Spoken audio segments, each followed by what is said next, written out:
They said the emperor's favorite concubine shimmered like sunlight. When she entered a room, courtiers lowered their eyes, not out of respect, but because her skin reflected the light so fiercely it burned to look too long. They called her the Golden Flower, a name meant to praise her beauty. It would become her curse. One night, under a sky heavy with incense smoke, she was led into the Hall of Radiance. Musicians played a song that no one had ever heard before and would never hear again. The air reeked of oil and perfume. In front of her stood the emperor's artisans, carrying bowls of molten gold leaf and brushes made of silk. They bowed and called it an honor. She smiled, believing she was about to be immortalized, painted for eternity as the perfect woman. But immortality has its own appetite. As the first sheets of gold touched her skin, the air grew heavy. Her breath slowed. The warmth turned to heat. The heat turned to pain. And still the gold kept coming layer after layer until her skin could no longer breathe. They said it was beauty made divine. But beneath the shimmer, her flesh began to die. In the empire that worshipped the sun, gold was more than wealth, it was holiness made solid. Temples were covered in it, from roof to altar, because priests said gold reflected the gaze of heaven. Even the emperor was called the living sun, his touch said to bless anything it grazed. For the women of the court, that touch was both their dream and their doom. From childhood, the chosen girls were taught that beauty was their duty. Tutors corrected their posture with rods of bamboo. Servants polished their hair with oil pressed from lotus seeds. Their hands were trained to move like drifting petals. Their voices softened until they sounded less like women and more like instruments. They were ornaments of order, reflections of the emperor's perfection. The Golden Flower, whose real name was Lin Yue, understood this better than anyone. She rose through the ranks of the inner palace not because of cunning or power, but because of stillness. She never argued, never demanded. She knew how to listen without seeming to think. To the emperor, she was serenity incarnate, a body that shimmered without sound. But serenity invites envy. The empress despised her. The ministers whispered that her beauty had cursed the emperor's judgment. When a drought struck the southern provinces, priests claimed heaven was angry. Someone had to bear the blame, and Lin Yue's radiance made her the perfect sacrifice. Yet no one dared call it punishment. The decree was cloaked in reverence. The emperor announced that Lin Yue would be immortalized as a living idol, a gilded offering, to restore balance between heaven and earth. She was to embody eternal beauty, her body preserved in gold, so her perfection would never fade. The court applauded. The poets wept. No one spoke of the word execution. Preparation began immediately. Artisans were summoned from the imperial workshops, men whose ancestors had built the gilded statues of gods. They measured her body, whispered prayers to the sun, and studied her skin the way sculptors study marble. One craftsman wrote in his journal, "The surface is too soft, too alive. The gold will cling to her as it clings to breath." Lin Yue was bathed for 3 days in water mixed with crushed pearls and sandalwood. Her attendants told her this was purification. She believed them. In the mirror, she saw a reflection so radiant that she could no longer tell where her flesh ended and divinity began. The ceremony was to be private, no crowds, no witnesses, only priests, artisans, and the emperor himself. He told her she would become light incarnate, that her beauty would save the empire. His voice trembled when he said it. Whether from sorrow or guilt, no one knew. On the morning of the ritual, the Hall of Radiance was transformed into a shrine. Silk banners hung from the ceiling like streams of sunlight. Bowls of molten gold leaf shimmered on marble stands. Incense smoke curled in slow spirals, coating the air with sweetness thick enough to suffocate. Lin Yue entered barefoot, dressed in white silk. The emperor stood behind a screen, unseen but watching. The high priest intoned the words, "Flesh is fleeting, gold is eternal." She bowed, believing she was about to become immortal. The attendants began to anoint her skin with oil, fragrant, warm, and strangely heavy. Then came the first brush of gold leaf. It felt cool at first, almost tender. Dozens of artisans worked in silence, pressing the thin sheets against her arms, her legs, her throat. Each movement was slow, deliberate, reverent. The watchers believed they were witnessing transcendence. Only the artisans, hands trembling, understood what they were doing. They could feel the warmth rising beneath the gold, smell the faint sweetness of sweat trapped beneath perfection. They said nothing. Hours passed. The air thickened. The gold shone so bright that it hurt to look directly at her. And in that light, something changed. Her breathing grew shallow, her smile faltered. The priest said it was ecstasy, the mortal body releasing itself from pain. But the artisans saw her fingers twitch, her chest rise in desperate rhythm. Still, the ceremony continued. The emperor's silence was permission enough. By nightfall, her entire body gleamed. From a distance, she looked like a statue come to life, divine, serene, untouchable. Up close, her eyes glistened with the dull wetness of fear. When she finally collapsed, the attendants caught her gently, careful not to smudge the gold. The high priest raised his hands and declared the offering complete. The emperor turned away. Outside, the sun had set, but inside the Hall of Radiance, the light refused to die. And by dawn, so did she. But the empire didn't mourn her. They celebrated her. Because in that world, beauty was worth more than breath, and the ritual that killed her would soon become legend. They called it the Gilded Offering, a ritual so sacred that no historian dared to describe it in full. But the fragments that survived the journals of artisans, the whispers of servants, the forbidden poems, tell a story so precise, so horrifying, that even myth could not soften it. It began at twilight, when the empire believed the sun and moon briefly touched. In that moment, they said, the mortal could merge with the divine. The chamber was sealed, its doors bound with red cords to trap the spirit within. On the marble floor lay offerings of incense, pearls and golden mirrors. The mirrors were not for vanity, they were so the soul could see itself reflected as it left the body. The artisans moved like surgeons. They had done this before. They understood the rhythm of the ritual, the order of application, the intervals of silence, the temperature of the room. The first layer of gold leaf was always the easiest. It clung smoothly to the oil-slicked skin, whispering as it settled. But each new layer trapped more air, more heat, more life. Lin Yue's heart beat faster as the work continued. Her breath fogged the air, faint and uneven. She could no longer see the emperor behind the silk screen, but she knew he was watching. He had promised her eternity, and she trained from birth to please believed him. After the fifth layer, her pores began to close.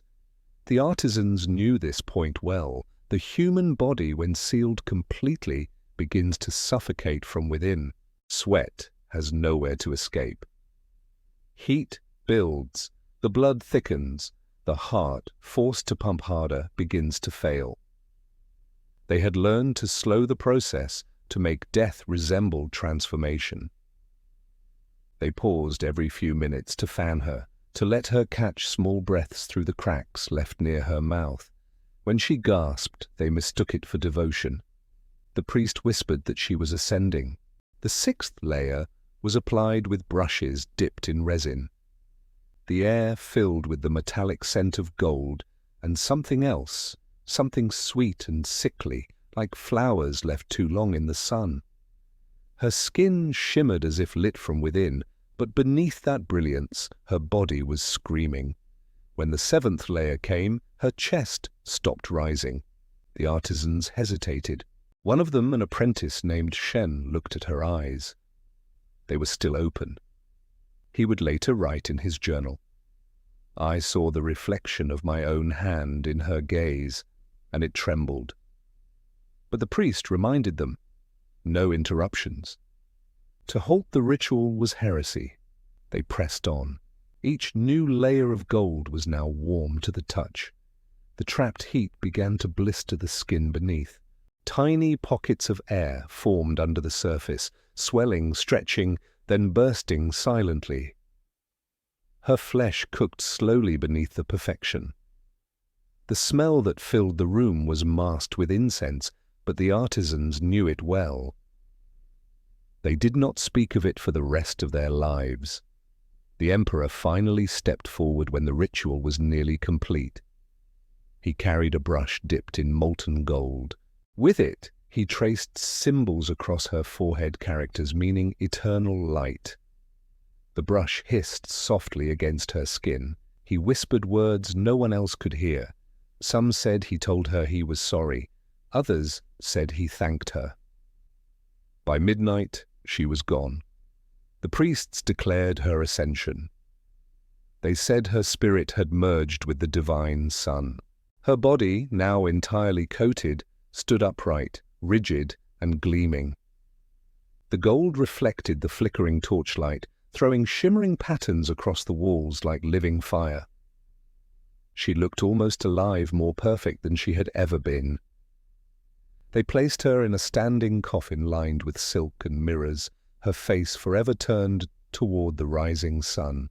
For 3 days, the priests prayed before her. The emperor visited once more. Witnesses said he stood there for hours, motionless, until the incense burned out. Then he left and never returned to the Hall of Radiance again. Within weeks, the legend began. The people called her the Sun's Bride. Artists painted her as a goddess who offered herself to end the drought.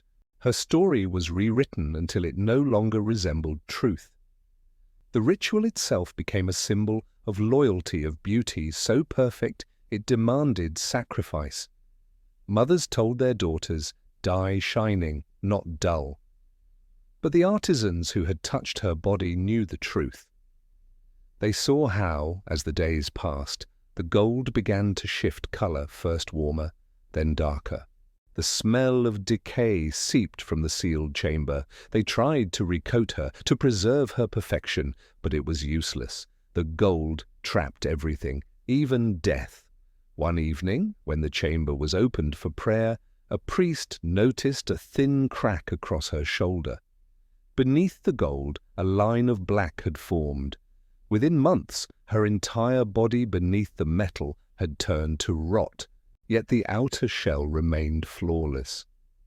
To the eyes of the faithful, she was still beautiful. It was the perfect illusion.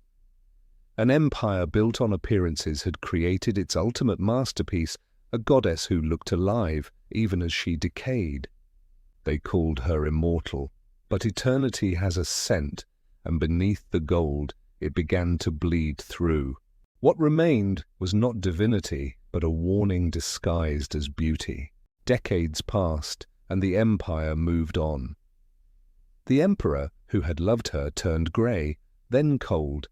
His successors ruled under different banners, prayed to different gods. But deep within the palace, sealed behind curtains of gold-threaded silk, the Sun's Bride remained. At first, she was worshipped. Every new empress visited her shrine to offer flowers and prayers for grace. Musicians played before her statue on festival nights. They said her beauty kept the palace safe, that her gilded stillness protected the throne. And yet no one looked too closely, no one dared touch her, because the smell never truly left. Priests masked it with incense, layers of it, until the smoke itself became part of her legend. The scent of burning resin was called the perfume of divinity. But those who tended to the shrine knew what it hid. Beneath the gold leaf, her body had begun to collapse. The trapped heat and oils had liquefied the flesh long ago. Inside that perfect shell was rot black, wet, eternal. Still the faithful prayed. They bowed before decay disguised as sanctity. When the dynasty finally fell, the conquerors stormed the palace and tore open the Hall of Radiance. They expected treasure gold, gems, relics. What they found instead was her. The statue stood untouched by time, gleaming as if new. But when one soldier struck the gold with his spear, the sound was hollow. A second blow cracked it open. What poured out was not dust, but darkness. The air filled with a stench so foul that even the looters fled. The conqueror ordered the chamber burned, but fire could not melt the gold entirely. When the flames died, she still stood blackened, silent, indestructible. The conquerors took it as a sign. They named her a curse. For centuries, fragments of her legend spread across the land. In one version, she was a goddess punished for vanity. In another, she was a witch who turned herself to gold to escape death. In the oldest temples, her story was whispered to young brides, "Be obedient, or you too will shine forever." And yet, beyond the myth, the truth remained painfully human. She was not divine, she was not cursed, she was a woman destroyed by a world that confused worship with control. Even now her story feels familiar. The gold has changed its form. It is no longer leaf pressed onto skin, but expectation pressed onto lives. The empire's ritual still lives, repeated every time beauty is measured in silence, every time perfection is demanded at the cost of breath. We still polish what's dying, we still worship what's hollow, we still build golden cages and call them love. Historians say her statue was finally dismantled during the Republic's early years, melted down for currency during the chaos of war. But local rumor insists otherwise, that the artisans who carried out the task found her face still intact, the eyes still glimmering beneath the soot. One of them swore the lips had parted slightly as if to whisper. They say that when the torchlight touched her, the gold shimmered one last time, and beneath it, something moved. Whether or not the story is true no longer matters. What matters is the lesson the empire left behind, that beauty without mercy is rot disguised as radiance. She was promised eternity, and she got it. Not through worship, not through art, but through memory. Because we remember her, not the emperor, not his palace, not his god, but the woman beneath the gold who dared to breathe.